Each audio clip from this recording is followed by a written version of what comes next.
અંબાલાલ પટેલે આ વખતે માત્ર વરસાદની આગાહી નથી કરી, સાથે સાથે ગરમીની પણ આગાહી કરી દીધી છે.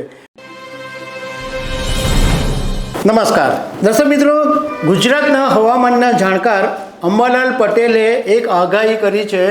અંબાલાલ પટેલે આ વખતે માત્ર વરસાદની આગાહી નથી કરી, સાથે સાથે ગરમીની પણ આગાહી કરી દીધી છે.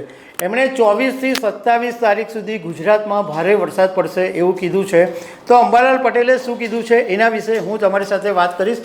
મારું નામ રાજેશ શાહ છે અને તમે જોઈ રહ્યા છો ખબર છે.com.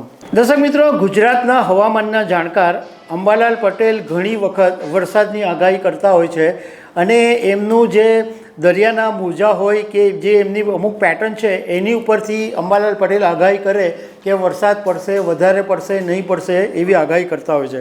આ વખતે એમણે એમ કીધું છે કે 24 ઓગસ્ટથી 27 ઓગસ્ટ સુધી ગુજરાતના કેટલાક ભાગોની અંદર અતિ ભારે વરસાદ પડી શકે છે.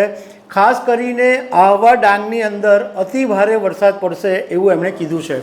એમણે કીધું કે ગુજરાતની અંદર કેટલાક વિસ્તારોની અંદર 10 ઇંચ જેટલો વરસાદ પડશે, તો કેટલાક જે વિસ્તારો છે એમાં 6 ઇંચથી 8 ઇંચ જેટલો વરસાદ પડી શકે છે.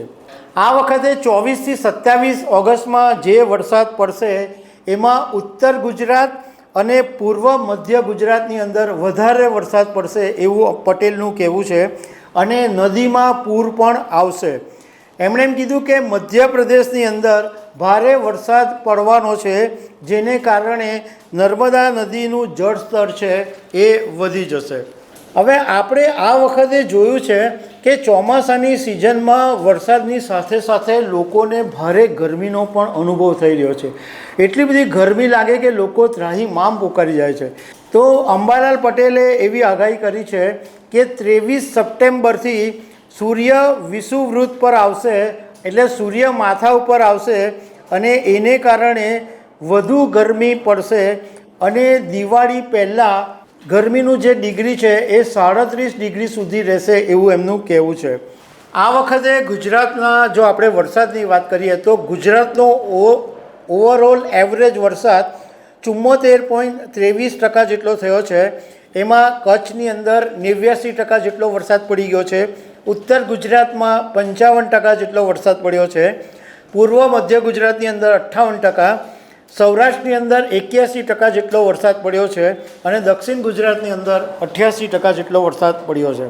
એટલે આ આંકડા પરથી જો આપણે જોઈએ તો દક્ષિણ ગુજરાત અને સૌરાષ્ટ્રની અંદર જે 100% વરસાદની અંદર હવે બહુ ઓછી ટકાવારી બાકી છે, એટલે એટલો બધો વરસાદ સૌરાષ્ટ્ર અને દક્ષિણ ગુજરાતમાં પડી ચૂક્યો છે. હજુ ઉત્તર ગુજરાત અને પૂર્વ મધ્ય ગુજરાત છે એની અંદર વધારે વરસાદની આવશ્યકતા છે.